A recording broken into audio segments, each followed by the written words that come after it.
So you're all Bhakti, or mostly Bhakti Vriksha leaders, is it? Okay.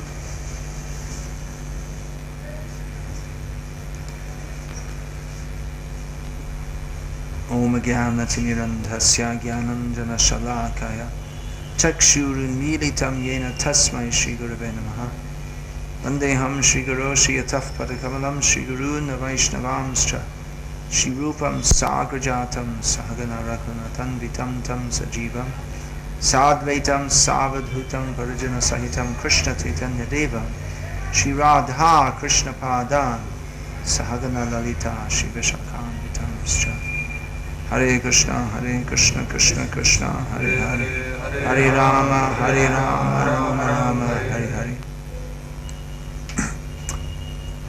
In 1977, when Srila Prabhupada was lying on his bed for several months in Vrindavan, enacting the pastimes of sickness, he called one of his leading disciples, Giriraj Brahmachari, who is now Giriraj Swami.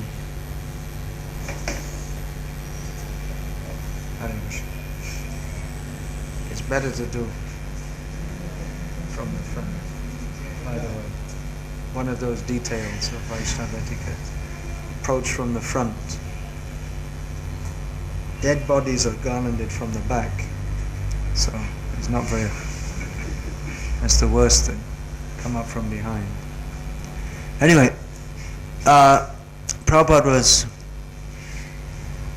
lying in his bed. He called Giriraj Prabhu at that time and asked him that how will this movement go on after I pass away? Because Prabhupada was very much involved in the day-to-day management of the movement while he was present, physically present among us. So Giriraj Maharaj, he said, if we are sincere, Prabhupada said, yes, sincerity and intelligence is also required. How to organize. Sincerity is good, but intelligence is also useful, required, not just useful, but required. Now, intelligence can never be a substitute for sincerity. It's not that we can bring in some Kami management consultants and they can give us advice on how to spread Krishna consciousness all over the world, although they might have some points that was relevant to managing our movement, but of course we have to be careful also, because Kami management consultant means karmi, and they have their own ideas of what life is all about. So we also have to remember the principle asat sangatyage vaishnava cha. But intelligence is required, and this organization of preaching, this congregational preaching, is a manifestation of intelligence applied in Krishna consciousness. Now we find all over the world that many more people than previously are taking interest in Krishna consciousness. And there is tremendous scope for spreading Krishna consciousness, especially in India, at all levels in society. Mostly, to date, our movement is in the cities, catering to the middle class. It's mostly the kind of people that are coming, but all categories of people in India especially are, well, especially we can say among the Hindus, are ready for Krishna consciousness. And we're seeing last night we were in a village, Goraipur, near Yadgiri Gutta, where people from actually a very poor background, just just eking out a living, but they're very seriously taking up Krishna consciousness. And there are many near to just south of Bangalore in Tamil Nadu. Bangalore's in Karnataka. In Tamil Nadu, mostly all Telugu people actually.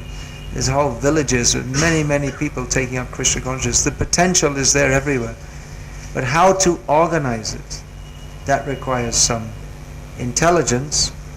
And if we consider how to organize, how to take advantage of this preaching opportunity to spread Krishna consciousness very widely, but then sincerity has to be maintained also. So what's going on now is that most of you here have been asked to take up the service of Bhakti Vriksha leaders.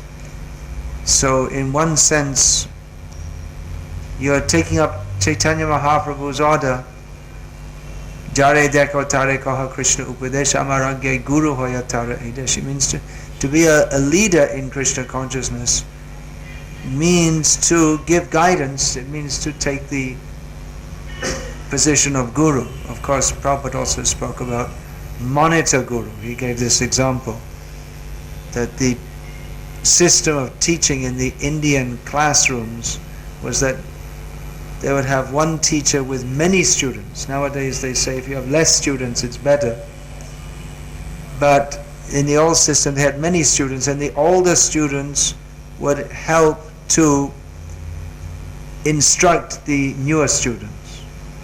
So they were called monitors. They weren't called teachers, they were called monitors. So Prabhupada gave the idea of monitor guru. This is mentioned in Easy Journey to Other Planets. And Prabhupada describes how people can take up Krishna consciousness, and at some point of taking it up, they can also start to instruct others, just like monitors in a class.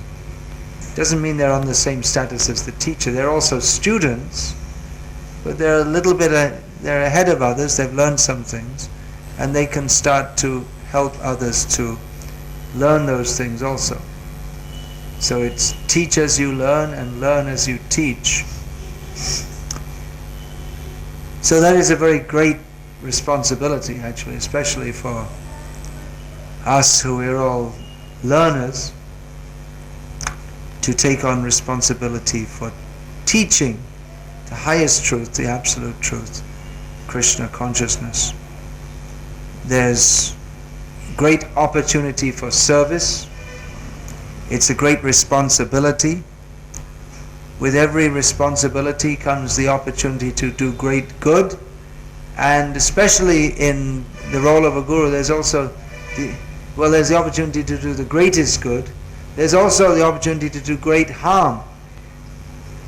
If one doesn't properly act as a guru, guru means to represent the parampara. So it's a very great responsibility. To do that, one has to be properly connected to the parampara. Shabde parecha nishnatam brahmanyu pashamashrayam. The two basic qualifications of a guru is that figuratively one has taken a bath, one is completely immersed in Vedic knowledge. So that means that we've heard repeatedly, and our consciousness is absorbed in that Vedic knowledge. And Brahmanyu Pashamashraya.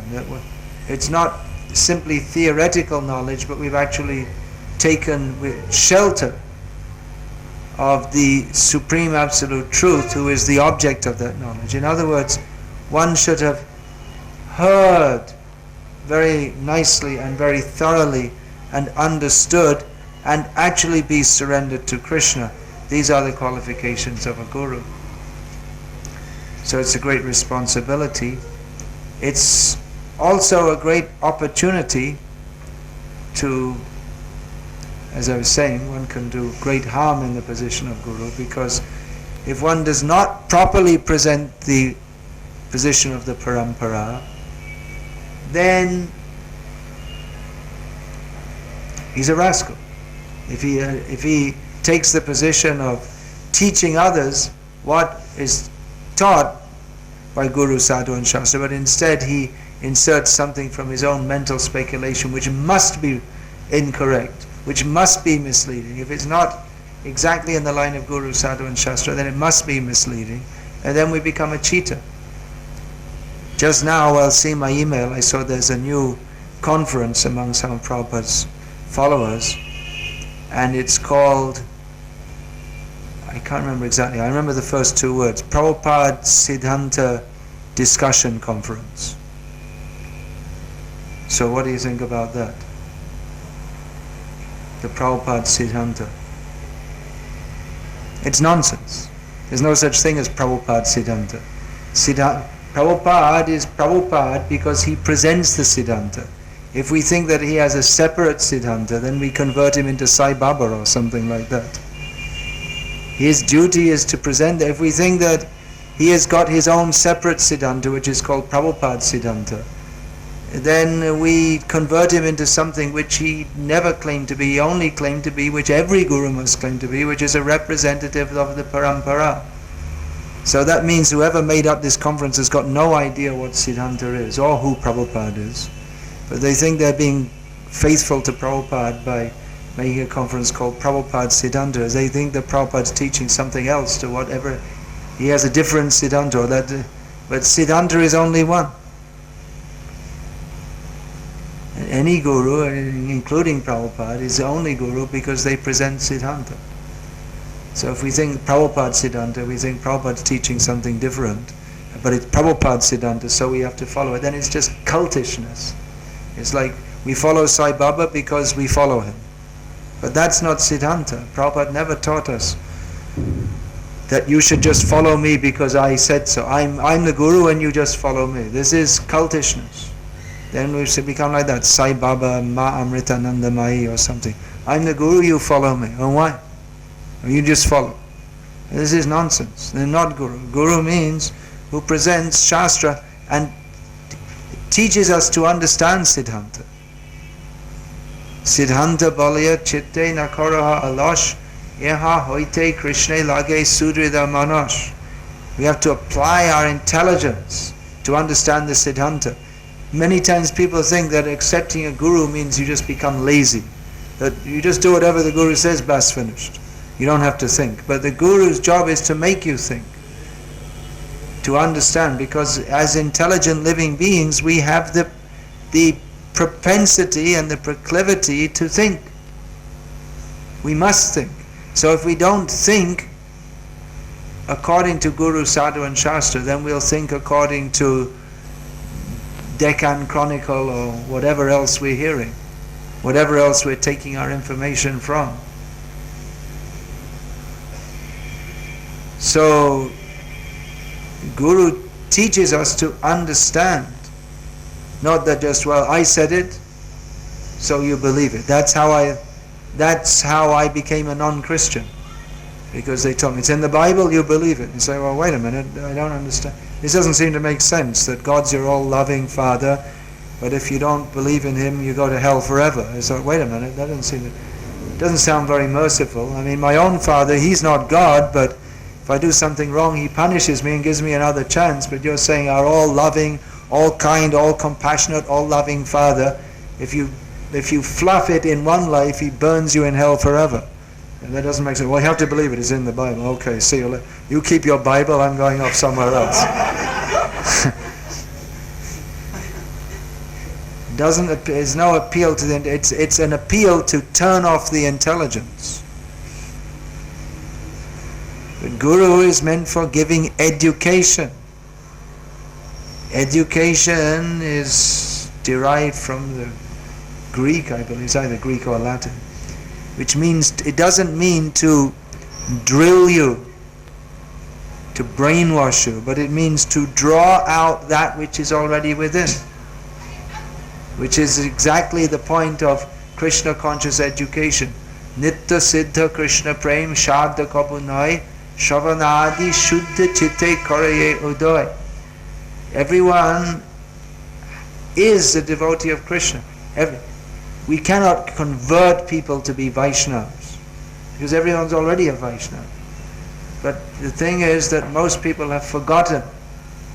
So that Krishna Prem, which is in the heart of everyone, has to be reawakened by the process of hearing and chanting about Krishna. So who speaks? The speaking of Guru must be connected with the parampara, because that is the system to connect with Krishna. And the potency, Krishna Shakti, will come through such speaking. And that will have the effect of awakening or reawakening the Krishna consciousness in everyone's, in the heart of the listeners, especially those who are susrushu sharadhanasya, those who are inclined to service and to listen with faith and submission. So, speaking by Guru, Krishna Katha, Guru means not a designation. You got a rubber stamp, Guru, okay. Yesterday you weren't a Guru, but now you're a Guru. You got, but the Guru is, no one becomes by rubber stamp Guru. Either you are or you aren't, and that depends on our surrender to our Guru and the blessings that come down in parampara. Of course, that may be acknowledged by others, and thus one may take up officially or formally the role of instructing others. But actually that blessing comes from Krishna, if one is to perform such a function. So, to discharge the responsibility of guiding others in Krishna consciousness requires that we ourselves be linked with the parampara by understanding Prabhupada's books, by following what's in the books, and by making our heart one with the instructions of Prabhupada. Guru Mukha, what is that? Guru Mukha Padmavaka Chitete Korea Aikya Ana Kariha Manayasha. Our heart should be one with the words of the Guru and not desire anything else. Then our words will have, our words, not only words but activities, will have potency to help others. Words and activities also, because Guru means practices by precept, but by example also. That, what is that? How the Guru teaches, what is that verse? Swayam acharate yasmad acharyas tena kirtitaha achinoti yashastrani acharya sthapyati api swayam acharate yasmad acharyas tena kirtita. Guru means one who teaches Shastra, teaches by his own example how to follow Shastra, and in this way gets others also to follow Shastra. So such a person is known as an Acharya. So you all have to take up the service of Acharya or monitor Guru.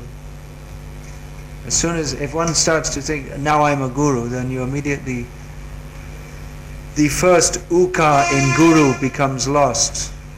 As an example that Bhakti Saraswati gave. So what does that become? Well, in Bengali it becomes Guru. Here it might be Garu, but not Swami Garu, not like that. But Guru is Bengali for cow. So you become less intelligent. If you think I'm a Guru, then immediately you're not a Guru.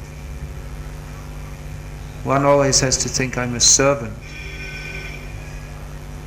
Then it is possible to take up the service of being a leader. But especially we always have to remember that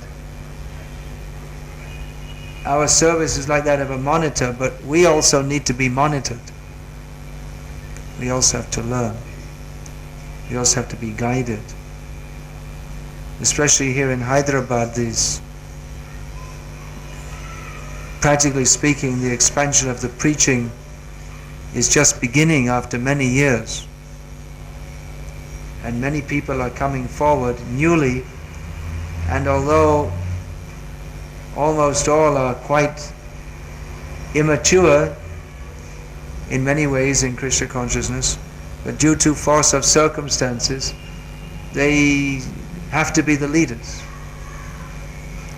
That's actually how Prabhupada's movement spread all over the world.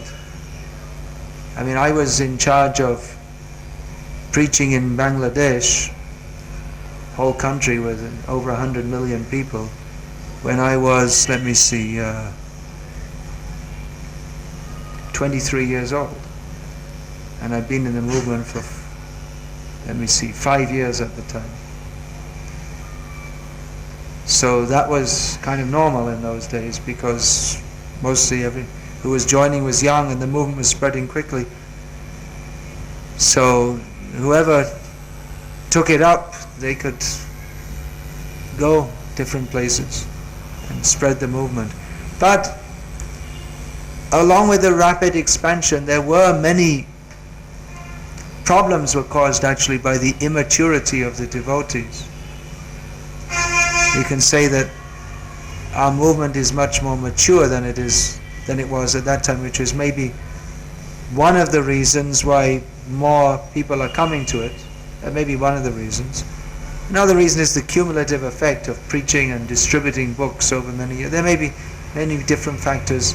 We can say also that the increasing tension and dissatisfaction in the world situation, these are all different factors by which people are taking to Krishna consciousness. But definitely our movement is, the leaders are now more experienced, certainly, and older and more learned in Shastra, which we're supposed to be teaching.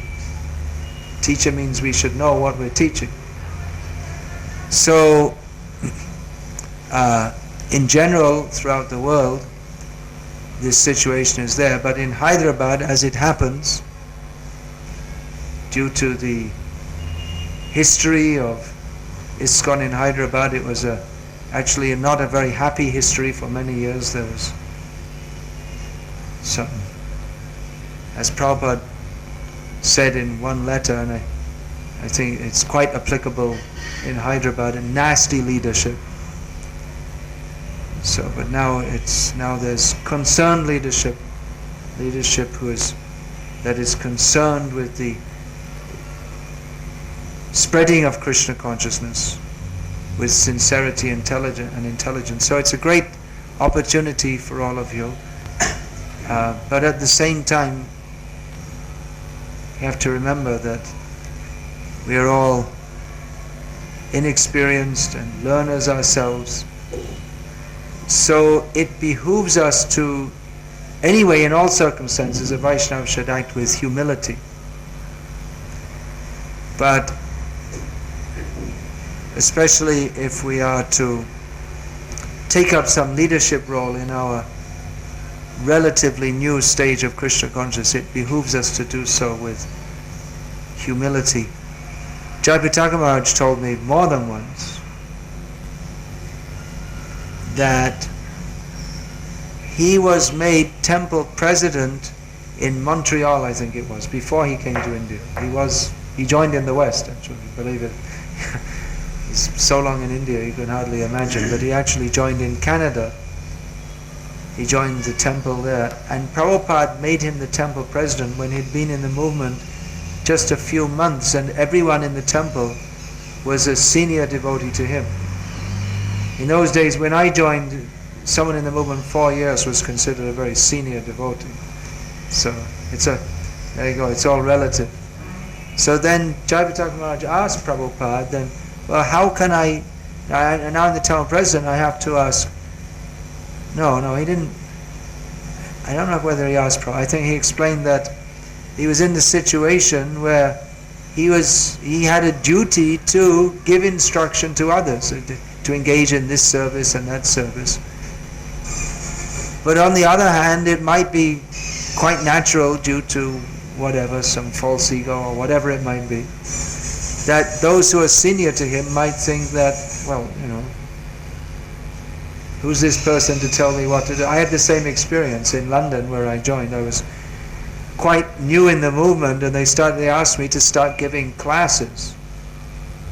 And then some quite senior devotee happened to come to one of my classes, and he started asking all these, kind of awkward questions to kind of show that I didn't really know what I was talking about, and probably he should have been asked to give the class instead. That seemed to be his attitude there. So it may be like that. I mean, we're not all perfect devotees. So some egoism may be there. So Jayapataka Maharaj told that. So if I was going to do my service, probably give the service if I could do. I couldn't do it by saying, hey, do this, do that, go there, do this, do. But he said, Prabhu, there's some service required in the kitchen, washing pots. Do you think you could please help with that? And if someone asks like that, then you're more likely to say yes, isn't it, than if someone comes and says, hey, what are you doing there? Get to the kitchen, wash them pots. You say, whoa.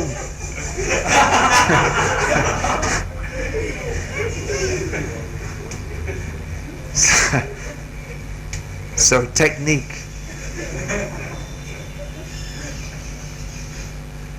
It's also useful. It's good for our own spiritual advancement, and it actually works better to do like that. I mean, I'm not a very good example myself, but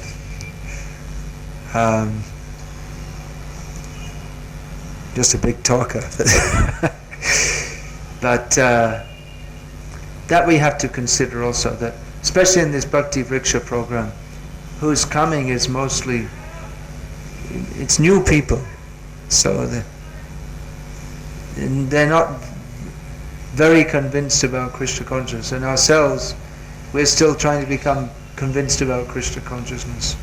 But we should have faith that this is the reality which we need to communicate to others.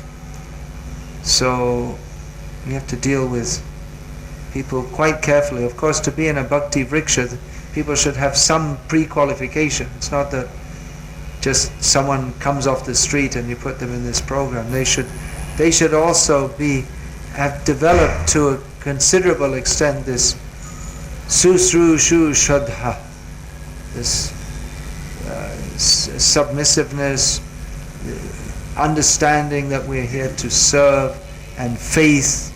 It's not for absolutely new people, but it is for people who are trying to develop. They're just beginning on their. Or as Prabhupada said, he used the phrase in one of his beginning purports in Bhagavatam, neophytes who are on the threshold of the house of bhakti. So,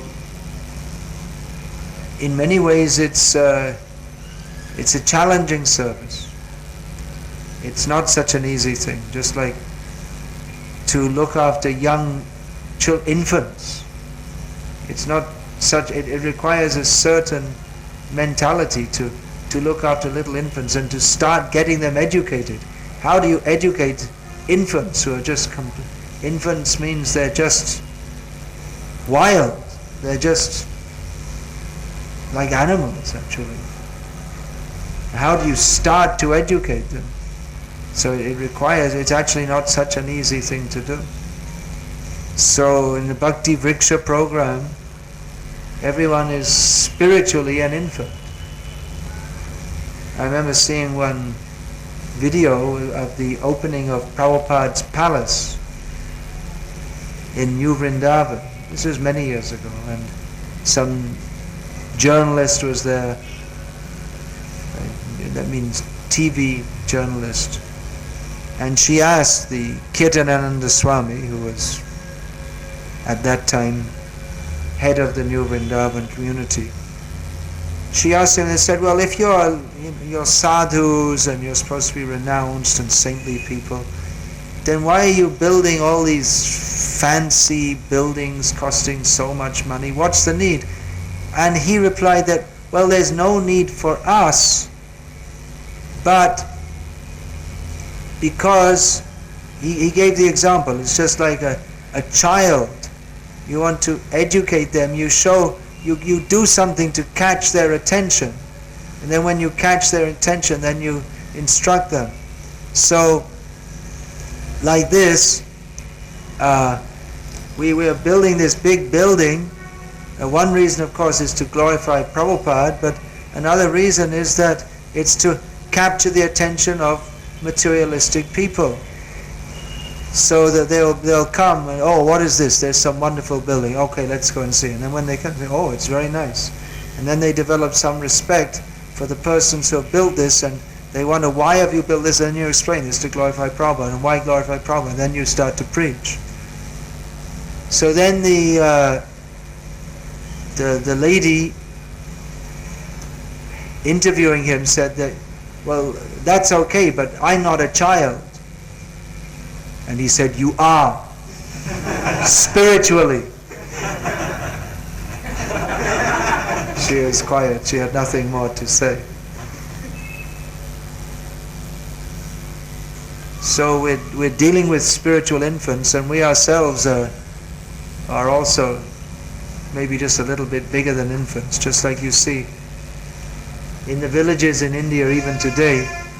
Little girl, 5 years old,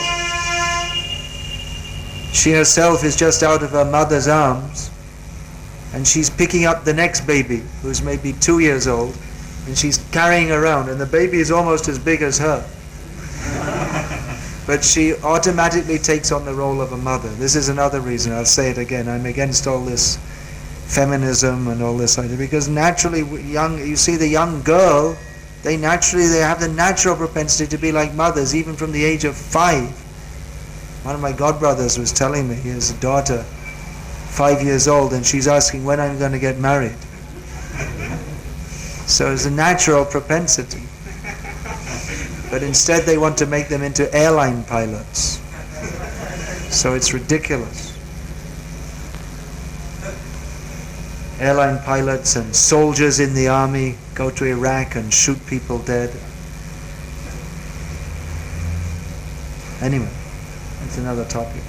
Anyway, the example is given that we are ourselves spiritual children, but we have to assist in looking after the spiritually little bit younger children. So the 5-year-old girl is picking up her 2-year-old brother. So the mother, her mother, or they're both of them, their mother, they will see, she will see, and say, yes, very nice, very good. But she'll make sure that she doesn't go out of eyesight. She'll keep an eye on her also. And if the child starts to cry and this and that, then the little girl doesn't know what to do, so she brings to mother, and then mother quietens the baby by feeding milk or whatever. So there's a few thoughts from my side of the great responsibility you have. You all have to take time to read Prabhupada's books very carefully. You get strength from reading Prabhupada's books. That's why I always say again and again, are you reading Prabhupada's books? Often when people come, we ask them, how many rounds are you chanting? Isn't it? We ask, how many rounds are you chanting? But do you also ask, what are you reading? Which books are you reading? Actually, I ask that first, because your rounds won't be that much valuable unless you're understanding the philosophy. And actually Prabhupada, if you see his preaching, mostly preached philosophy. He didn't just say, here, take this and start chanting. First he would preach what is the philosophy. You understand what is the philosophy. And traditionally also, Prabhupada did like that, but traditionally beads were given and at the time of initiation only. Before that, you heard and did service. Su su shu shadatanas. You hear and do service. And then you start chanting. First of all, have some idea of what you're doing. So we start chanting, people chant, okay, that's good. But the hearing must be there. Otherwise, it'll be, the tendency will be for nam aparad. Aparad, if you see the aparads, most of them are due to lack of knowledge of what is Siddhanta. To think that Brahma, Shiva, the same as Vishnu is a common Hindu misconception. How will you get free from that? You have to hear. To think that chanting Hare Krishna is some mundane, pious activity, that's also a common Hindu misconception. How will you get free? You have to hear. Therefore, Siddhanta Baliya Chittena Karaha Losh Eha Hoite Krishna Lage Surira Manosh. By applying our intelligence to understand Siddhanta, then we become strongly attached to Krishna. And on the opposite side, if we don't, then Siddhanta Alasjan Anartha Charena. Anartha to Charena. If we are lazy in understanding Siddhanta, then we cannot get free from anarthas. We cannot get free from Kam, Krodh, Lobha, unless we understand very clearly who is Krishna, who are we, and what is our relationship with him. We're instructing chanting. That chanting is actually part of the second stage. Second stage is Abhideya. First comes Sambandha Gyan. So if we don't get our Sambandha Gyan proper, then however much Abhideya, chanting and serving and going on parikrama and all these kinds of things. But if we don't have the first thing right, Sambandha Gyan, then however much we go on parikrama and this and that, then we won't go to Krishna. Our Shravan Kirtan won't have the proper effect. Our service, everything, won't have the proper effect unless we properly understand what we're doing. Because if we don't hear from sadhus who are Shabde Parecha Nishnatam Ramanyu Pashamashrayam, if we don't hear, then we'll be hearing our own minds, we'll be hearing from non-devotees or karmi gyani michha bhakta. This Narotanda says, natate karo anurakta. We should not be attached to karmi gyani or michha bhakta. Michha bhakta means mishra bhakta, mixed devotees or pseudo devotees. We have to associate with, hear from and serve pure